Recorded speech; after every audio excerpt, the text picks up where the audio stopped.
Governorship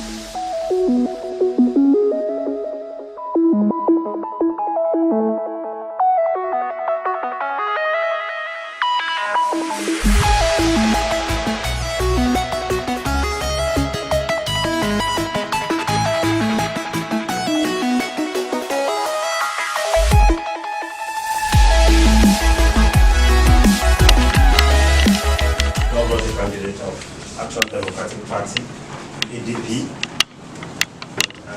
I expect to hear one destiny. ADP, one destiny. So that the media executives here can know what our party stands for. One destiny, action forward. And I want to say a very big thank you for coming. Even though the notice seems to be short, but we want to appreciate your comradeship for being here for us. On behalf of Mr. Babatunde Olalere, Gbadamosi, POG, Governor, Inshallah, Jesus, come May 29, 2019. And on behalf of our party, we have here with us the Deputy State Chairman of ADP in Lagos, Deacon Jimofita. Please let's put our hands together. One destiny. Yeah, so.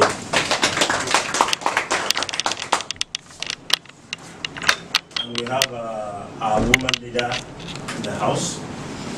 We call her Alaja. She's our mother. Please let's put our hands together. ADP Alaja Omobola Adewusi. We have right here on my left, senatorial candidate for Lagos West, Princess Felicia Agosu Patimbo Zokoro.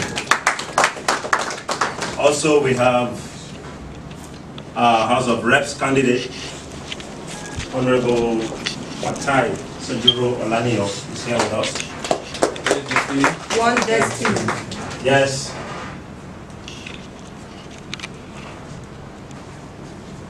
The joker that God has given to BOG from Badagry, and we want to believe God that God is going to use her to make everything concerning user double. Inshallah. And by the grace of God, we have our own sister, and I can say the youngest deputy governor in Lagos State. Yes. In the history of Lagos State, and presently even in the history of Nigeria, because I know. So don't ask me what her age is. Just take it as Her Excellency Mrs. Abibat Adebimpe Oduade Osun.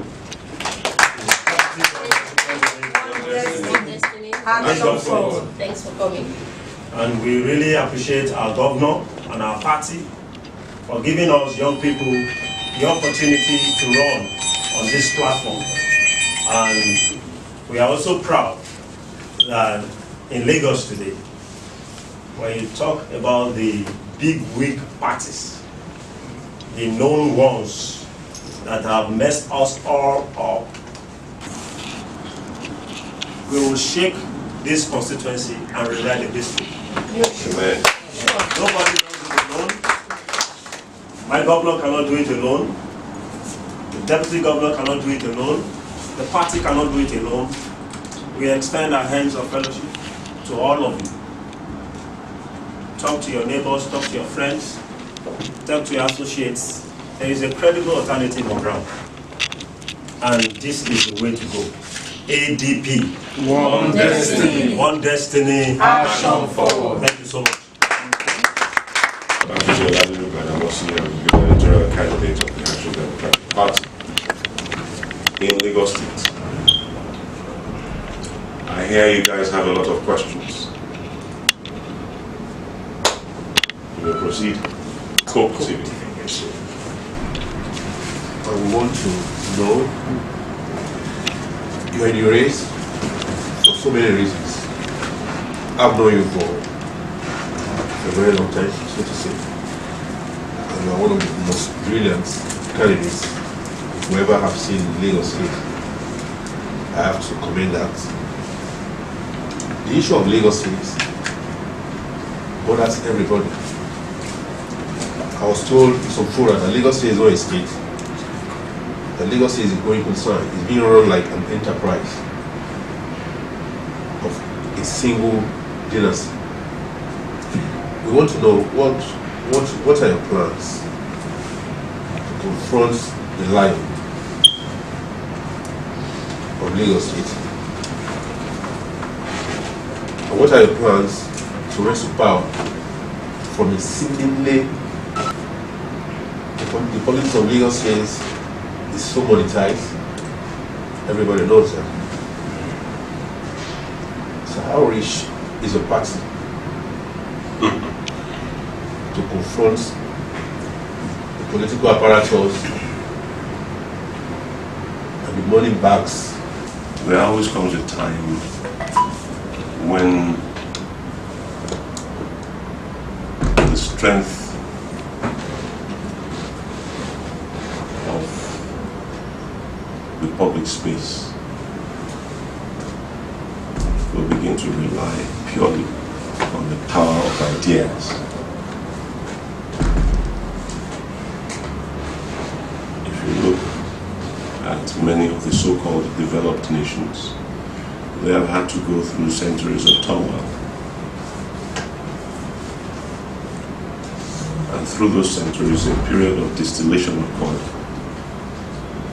where it suddenly dawned on society that it's not might that matters, it's brain power.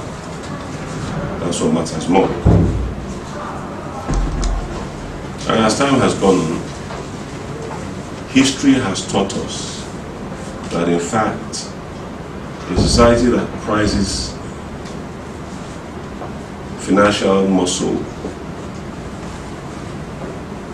or physical muscle, military might, whatever, over intellectual power, eventually is destroyed. Rome eventually fell because they jettisoned the ideas that brought them to prominence in the first place. So we need to take a close hard look at ourselves and look at the reaction of Lagosians within Lagos and around the world to the debate organized by the platform that was held here in Lagos some time ago between myself and the so-called favored candidate and another. Today, that debate is still being discussed. Why? Because of the power of the ideas that I brought to bear. And whereas some would argue that actually that was for the middle classes and the ordinary people do not really care about those things, I say this to you, you're wrong. Because even the average vulcanizer now has an Android phone, Chinese or whatever you want to call it. They'll have it. And they have access to the internet, they have access to data. And with their airtime, many of them have been able to actually watch that debate because it's on YouTube. And it continues to inspire and propel Lagosians to thinking that perhaps the change that they've always wanted could actually come this time. And when I say Lagosians, I mean Lagosians across the board. Yes, many of the middle classes and upper middle classes were the ones that watched the debate the most. But since then, it has trickled down to the other lower classes. And the response is always the same. People are intrigued by the simplicity of the ideas that I propose. Because these ideas go directly to address the issues that are affecting people on a daily basis. Like for instance, we're here in Badagry now, and one of the ideas that I proposed was a ferry, a high volume, high speed catamaran ferry that would carry passengers and vehicles. And as soon as I said that, I saw the response of the audience. I've been to the YouTube, I've been to the YouTube instance of the debate several times, and I've seen the responses of people to that singular idea, especially people living within the Badagry axis. So it's about the ideas that we bring to the table. I also proposed that instead of focusing on widening the road, why don't we even repair the 4 lanes that we have? Let's even repair that and make it supremely motorable first. And then we can start talking about expansion. We can look at the contract that was funded by the federal government, ECOWAS, and the World Bank. And it was left to the Lagos State government to supervise. And when I said that, I saw the response to that as well. Because you see, these are low-hanging fruit. These are things that can be achieved in the shortest possible time. To fix the 4 lanes of Lagos Badagry Expressway will not take us up to 3 months. It won't. It's the ideas. People have children out of school. They can't afford to pay their children's school fees. There are 18,000 private schools in Lagos State. There are 3,000 public schools. That is a system that is not sustainable. It's going to lead to massive increase unless we do something about it. And at the end of the day, nobody wants their children to be illiterate, especially if you had the benefit of having had an education.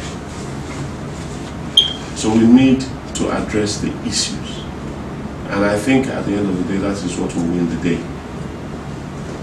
Whoever addresses the issues and addresses them in a realistic and practical way. Not some highfalutin, impractical idea from some technocrat sitting in some office somewhere in New York. No. Homegrown solutions to the problems that we actually have now. I said free education and free healthcare. I'm not saying anything new. These are things that have been done before in Lagos State, during the Jakonde administration, during the Otedola administration. Okay? They're not new. And that resonates with people, perhaps people of my generation and people a little younger, because we enjoyed these services from government when we were younger. We got free education and it was very high quality too. And this was at the time when Lagos had far less taxpayers than they have now. Far less, and therefore far less in revenue than we have now in Lagos. So the answer to your question, how do we beat the APC? We come at them with better ideas. We've done that, and you've seen the response. There's an online poll going on now, which I was not aware of for the first 1 week or so that it was on, because I was told. Somebody called me from England and said, look, there's a poll here in the league, what's going on? It looks like you're going to win the election. Well, I don't know if online polls matter, but I suspect that there might be a reflection of the opinions of a lot of Lagosians. Because we know how these polls usually go. When they start, our friends on the other side will activate all their bots and get them to go and vote. And then you see responses on Twitter, people arguing with the punch and saying that's not possible. Gbadamosi won the debate. I've seen that. So it's the power of the argument. And then the issue of financial strength.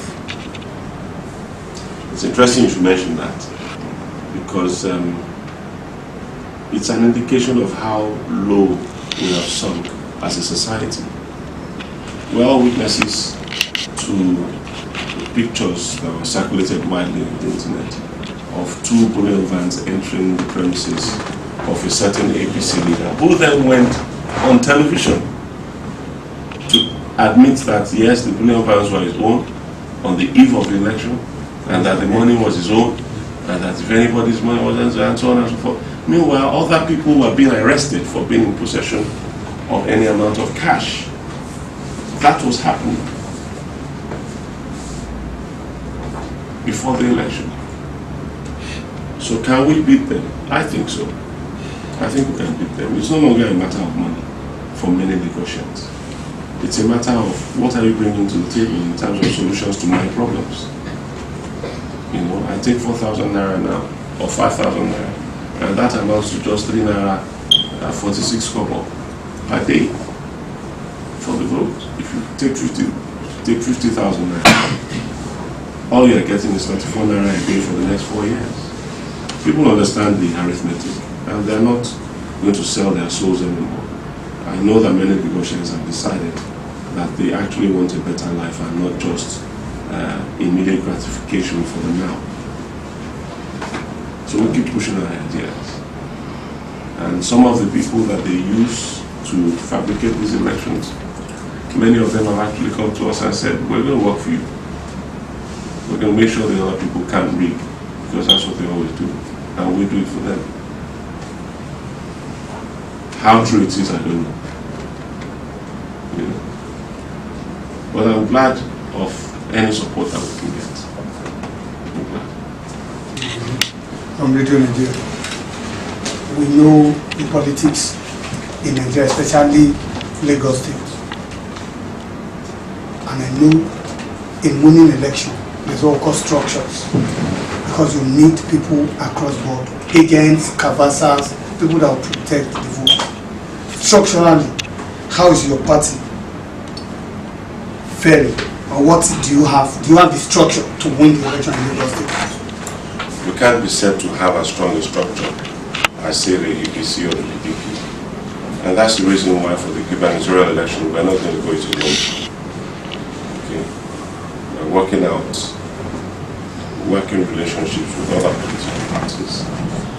And with these relationships, I'm sure that we'll be able to provide the necessary infrastructure, political infrastructure, to hold our own at the gubernatorial elections.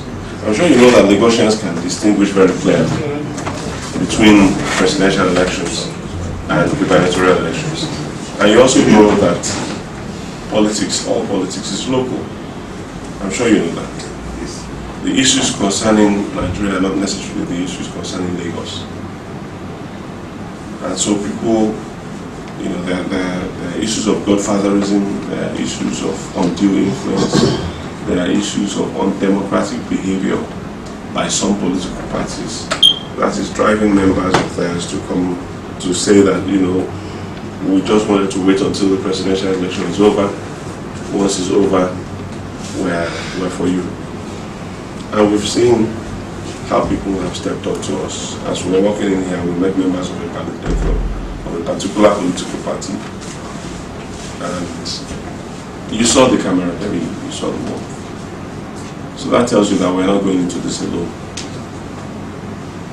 We're going with an army of disgruntled and angry Lagosians that simply want to see the back of the APC ruling cabal. And this army have their own agents as well. So we have our agents, but we suspect that they might not have the experience to stop rigging at the polling units.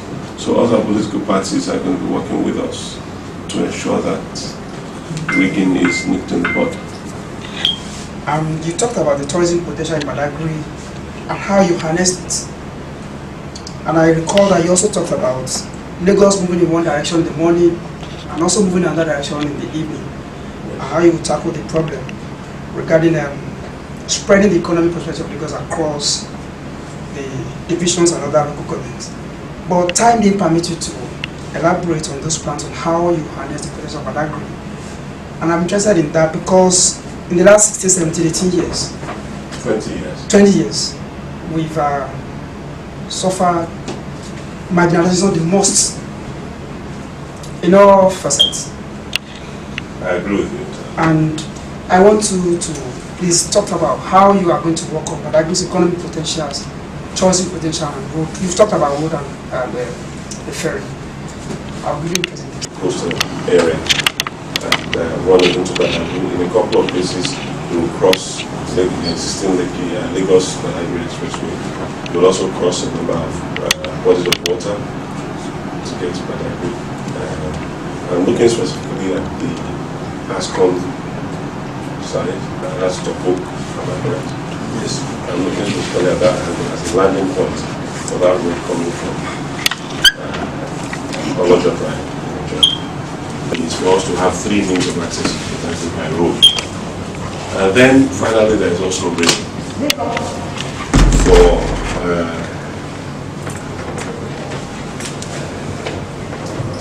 the option to do that.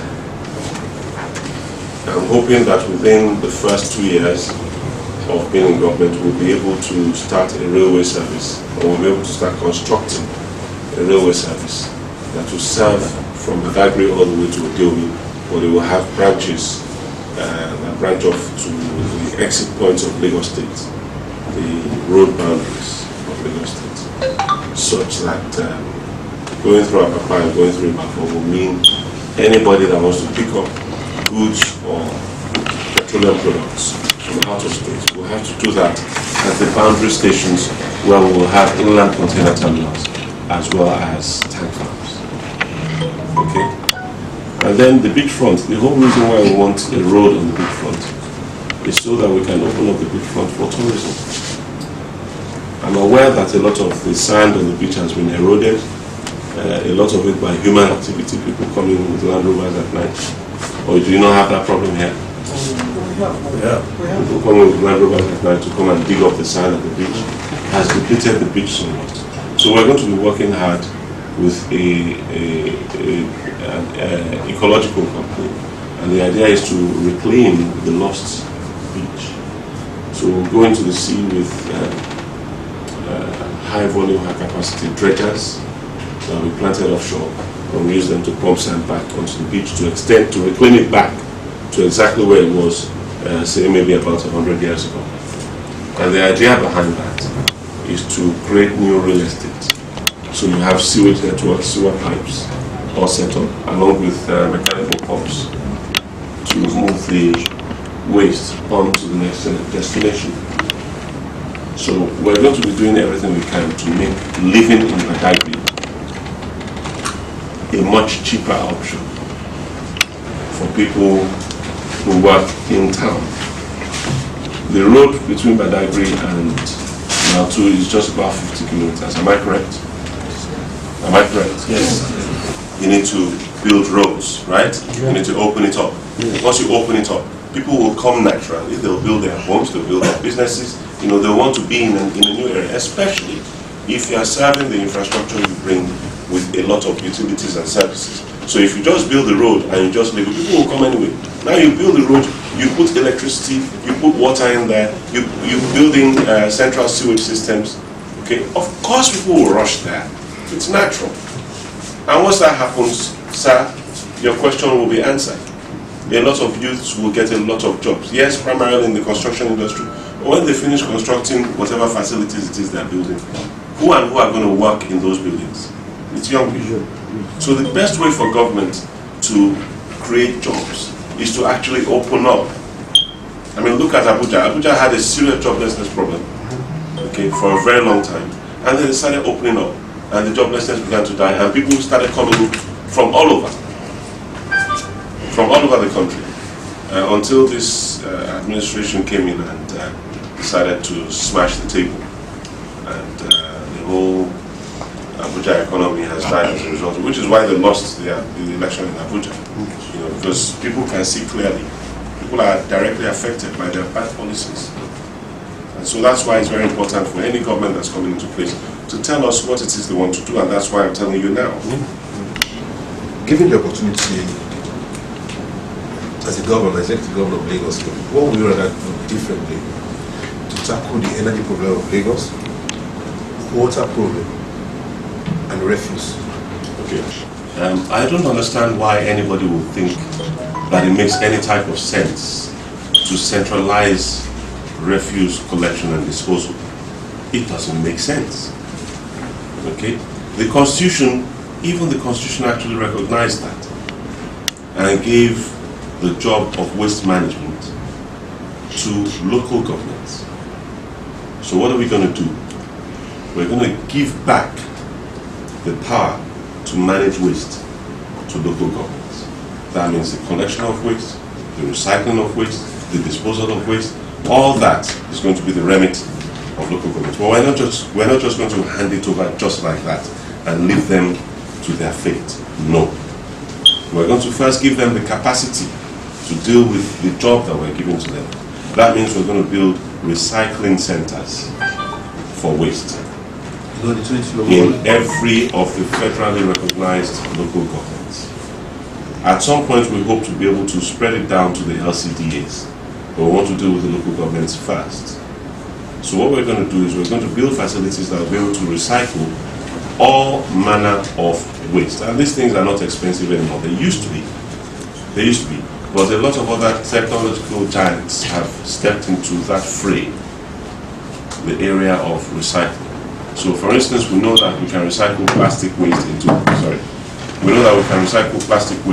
into diesel, for instance. We know that we can recycle plastic waste by using it to construct roads. We know that we can recycle plastic waste by using it to make reusable items. Like for instance, I'll give you an example, roofs. Roofing tiles. There's a gentleman that was using a combination of sand and plastic waste to make roofing tiles in my area. And they're really, really good tiles. Okay?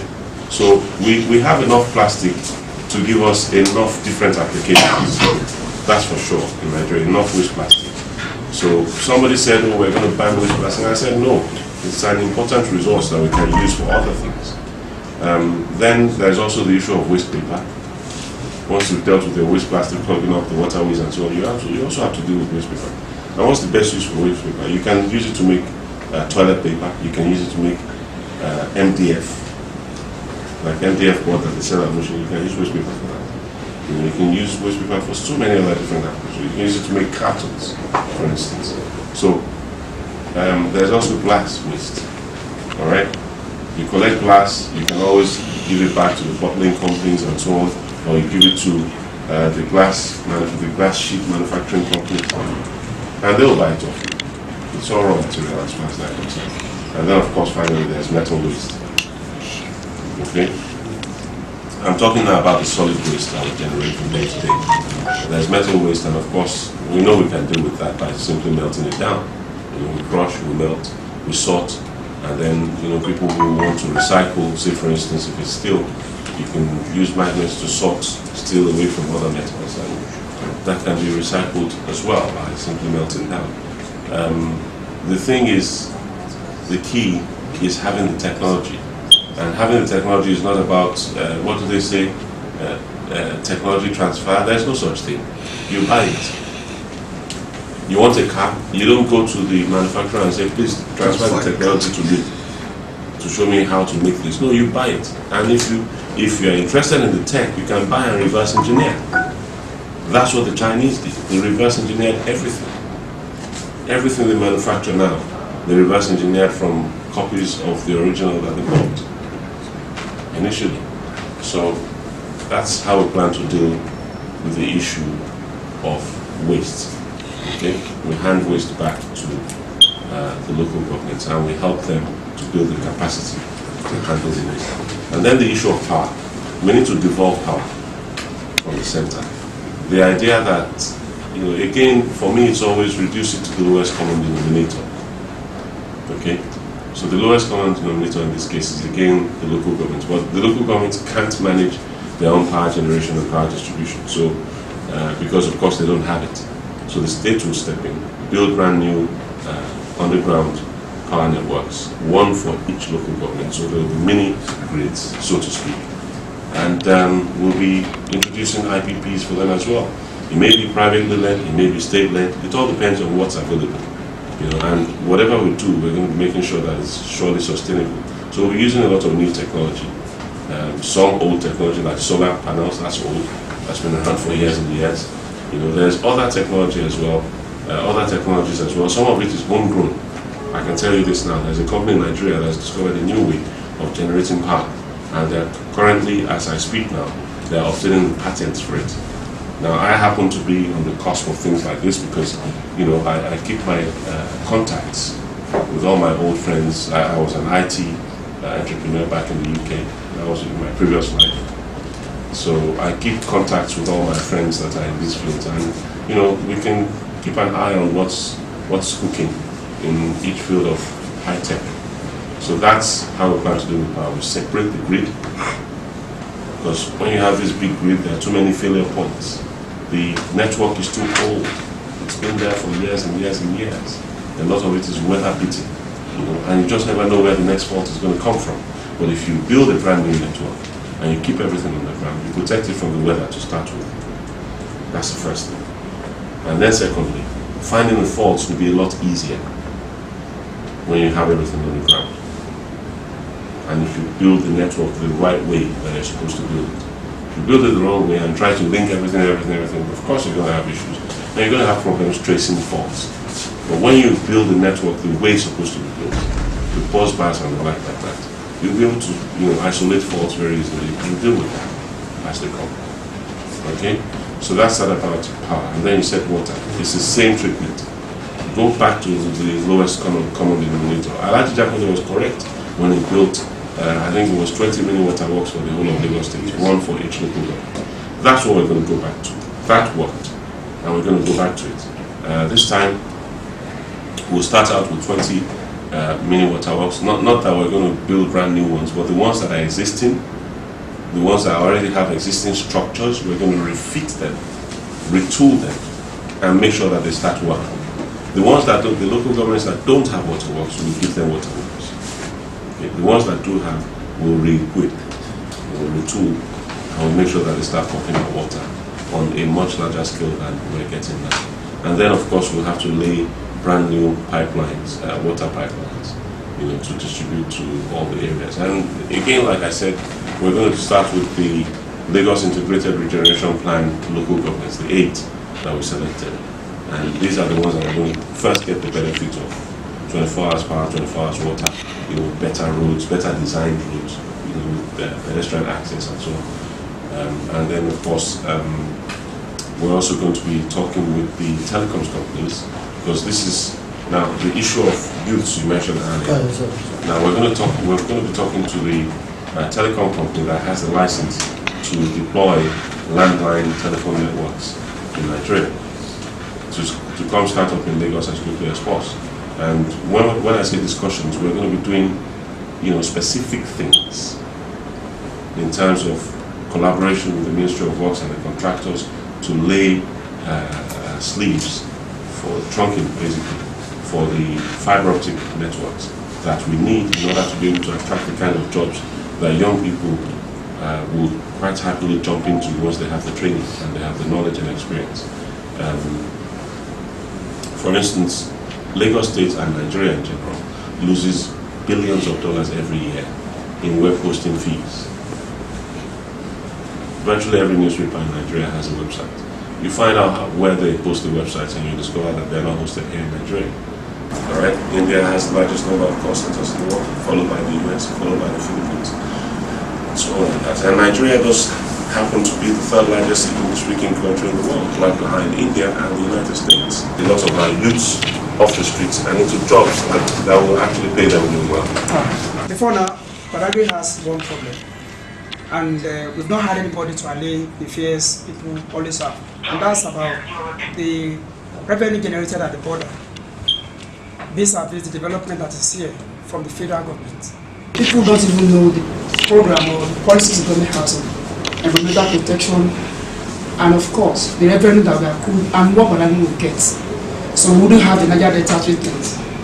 A lesson in terms of how to treat people fairly when you're taking resources from their place. First of all, I have a problem of a lot of companies are coming into Lagos and they're setting up refineries and so on. And the question is, how many of the young people in the host community have jobs with those companies? That's the first question. Okay? And I think you'll find that the answer is no. And that's something that I want to address really quickly. First of all, through LASU, because when you talk to the oil companies, they're going to tell you, oh, they don't have any skilled people. So the PTF, the Petroleum Training Institute in Efron, okay, we're going to be replicating that at LASU. And we're going to be giving special admission to indigenes of Badagry specifically, all right, in order so that they will be able to participate in the oil industry. It may not necessarily be at that specific facility. It may be with any of the other oil majors or any of the other oil servicing companies anywhere in the world or anywhere in the country. All right, but the whole idea is if your community is, if your community is a center for this particular type of resource, then you need to be participating in that economy. You need to be part and parcel of it at every level. So we're going to be working hard to make sure that the people of Badagry enjoy the benefits of being an oil-producing community at the very fullest possible, in the very fullest possible way. So we're going to be engaging with the companies as soon as we start having qualified people, even if it is fitters and iron benders and whatever, as long as they're trained to standards that are required by the oil industry. We're going to start coming at them and saying, okay, so tell us the reason why you can't employ this guy. Tell us why. You can't discriminate against our individuals. You can't do that.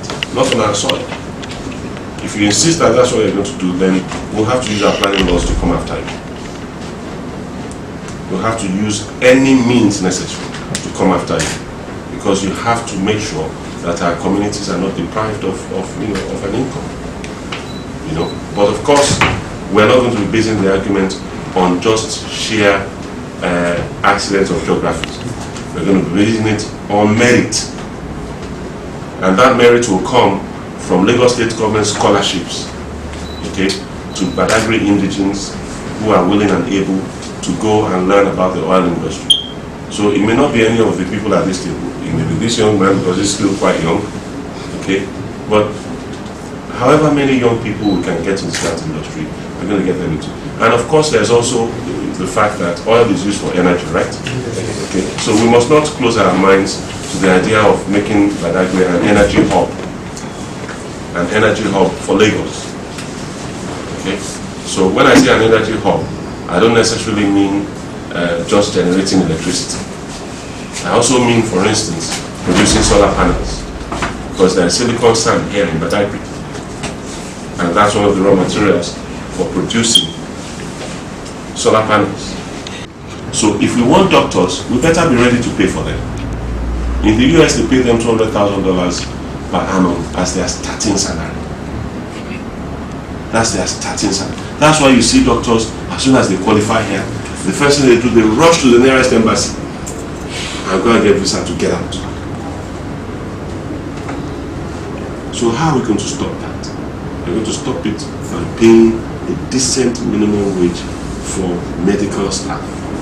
I actually selected 4 categories of staff: medical, security, educational, and emergency response. We call them key staff, key personnel. And if you think about it, they are actually key personnel. The educational staff are the ones that secure our future. They're the ones that train the guys that are going to be taking care of us when we're in our old age. Okay? The emergency response staff, well, if you have an accident or there's a fire, these are the guys that will come. Okay? If you don't pay them well, the enthusiasm to do the job will not be there. And then, of course, medical staff, you fall ill. You see why a lot of the doctors and nurses always seem to be cranky and, very irritable, hostile. It's because they are not well paid. They have too much going on in their minds. They are worrying about this bill and that bill and how to pay their children's school fees, and they're a medical doctor. Do you understand? And the nurses as well. That's why they're always so cranky and annoying talking. So we fix that. We fix a lot of our health problems. And then we're going to be recruiting massively. Because the number of doctors we have simply cannot go now. I think we have, the last time I checked it was 300. But someone who said that they now have 800. That is still inadequate. Because Ruth alone has 1,000 doctors. Just Ruth, Lagos University Teaching Hospital, has over 1,000 doctors. And then Lagos State Government, the whole of Lagos State, has 800 doctors. That doesn't make sense. That means the federal government has more doctors working in Lagos State than Lagos State government itself. Because if Ruth has 1,000 doctors, how many doctors do you think it could be? National Hospital. How many doctors do you think they have at Yaba left? I want to bring break it down to the local wards, that is to the Lagos State Government wards. That's 377 of them. We're going to be breaking it down to that level. 377 primary healthcare centers that will each have a minimum of 10 beds for emergency inpatient admission. So if a patient comes in, it's an emergency situation, they need to be admitted to be treated properly. They can be quickly admitted, they are stabilized, and then moved on to the general hospital, which has better facilities. Do you understand? So these are the issues that we're going to deal with. What general hospital? Like in Ojo local government does not have a general hospital. Badagry has, but it's not that good. It's like a clinic, yeah, I agree. The one in Badagry is very similar to the one in Ejuleki in terms of functionality. They don't run 24-hour shifts, for instance. If you turn up there at night, the doctors are not there. Yeah, sometimes one. Yeah. So we need to change that. We need to address that issue. And of course, the medical facilities are very, very, very, very badly encumbered by the lack of electricity. So we're going to be dealing with that. We're going to be giving them their own private power that will separate them from the grid, so that whatever happens on the grid stays on the grid.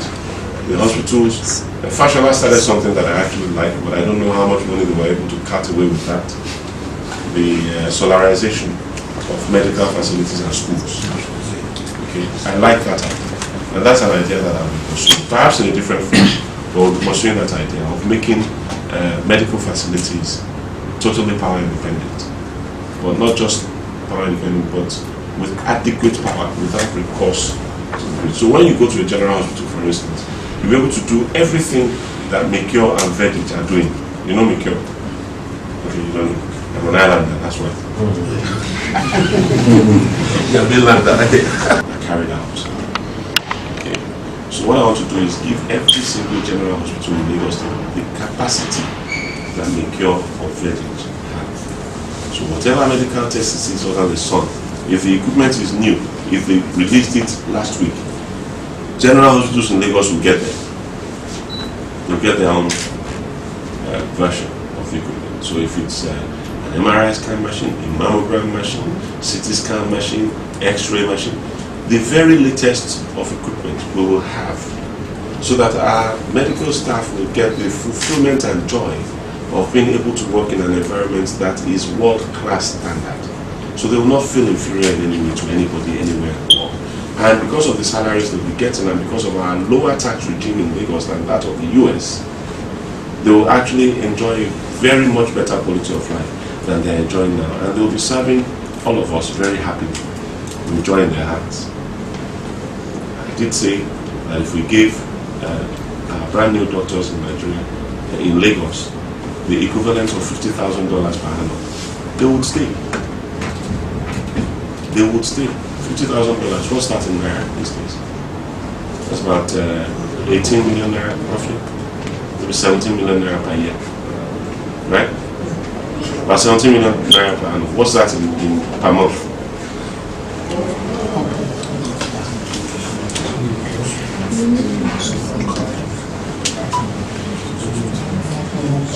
I see people getting their calculators out. 1.4. So anybody who has a child about to enter university, you better tell them, no, come and sing.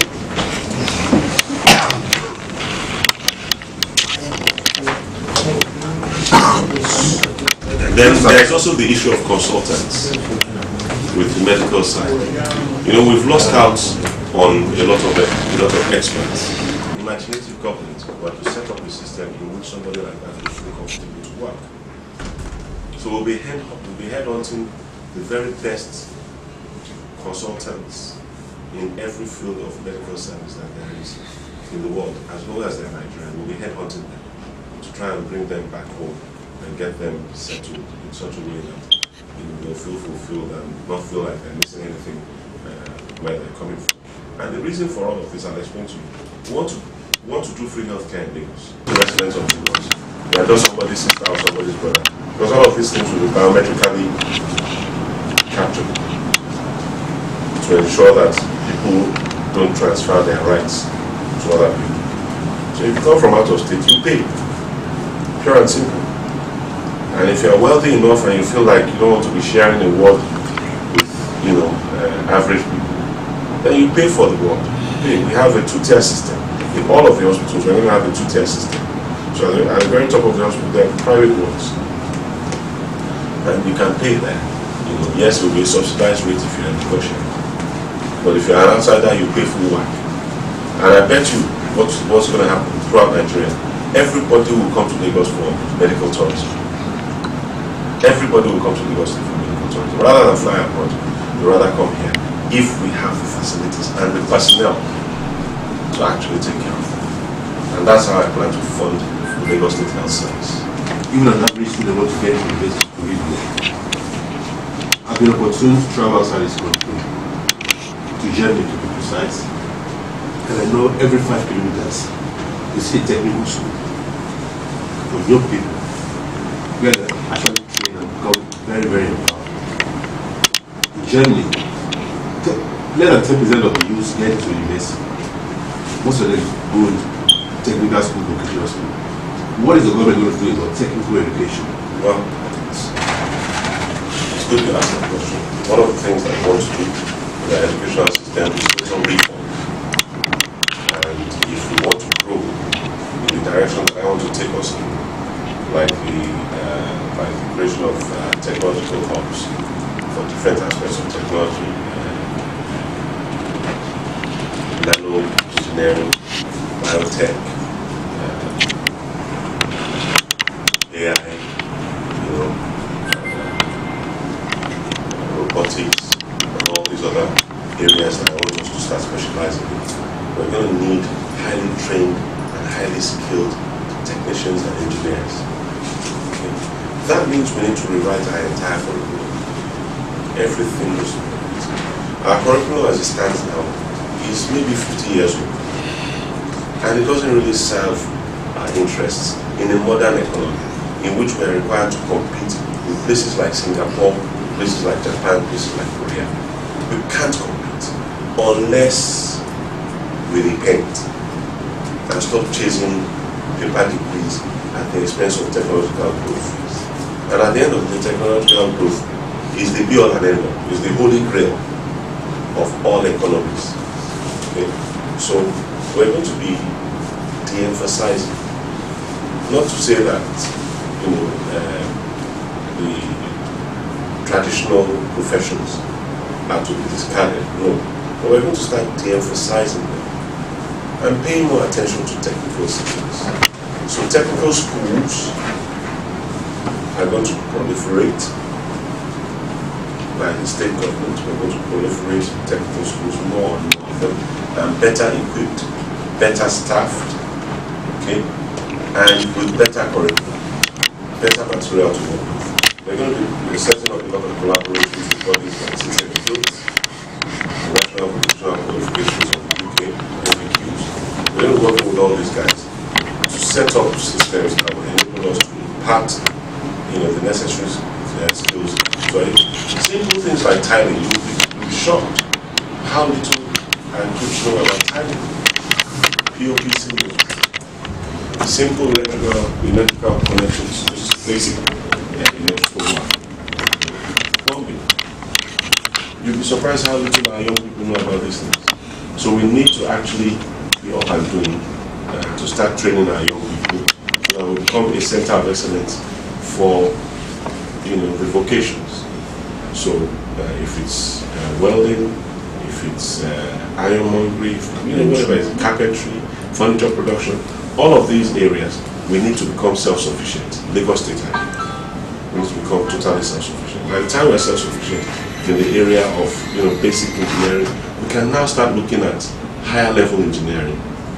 Okay, so our polytechnic, Lagos State Polytechnic, we're going to equip it better, and Lagos State Polytechnic is going to serve as a hub for our technological group. So students that have been through the technical school system that we've identified early, they go through the technical training system, they end up at Lagos State Poly.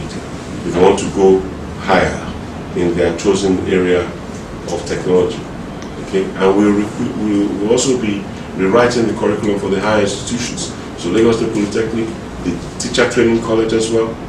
Okay, all our teacher training colleges, the primary school teacher training colleges, and teacher training college just down here. We'll be rewriting the curriculum for all of them too. Because when we start building more and more schools, we will need more and more teachers. And it's a bit sad that we have to be, if you like to call it, predatory in terms of looking for a new crop of teachers. We'll be looking at a lot of the people that lost their jobs in the financial services in the last 4 years. But what will make it attractive for them? The salaries have to be good. People need to take pride in their jobs. So we'll be recruiting these guys and sending them on crash teacher training courses and put them in the classrooms to start teaching our children. Because I want to reduce class sizes to 22 class.